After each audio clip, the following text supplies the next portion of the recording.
What's the meaning of amass?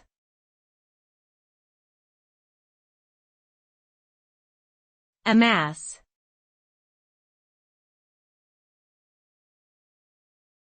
Amass.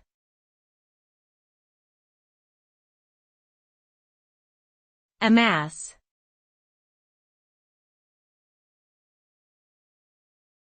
Amass.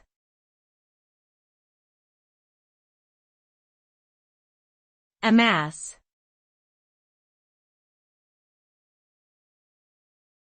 The word amass means to gather or collect something, typically a large amount, over a period of time.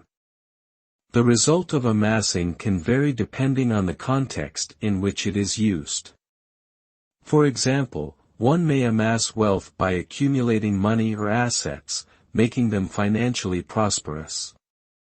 Similarly, an individual may amass knowledge by gathering information and developing a broader understanding of a particular subject. In contrast, amassing negative qualities and behaviors such as greed or a criminal record can lead to negative consequences. Overall, the act of amassing implies the accumulation of something to a significant degree,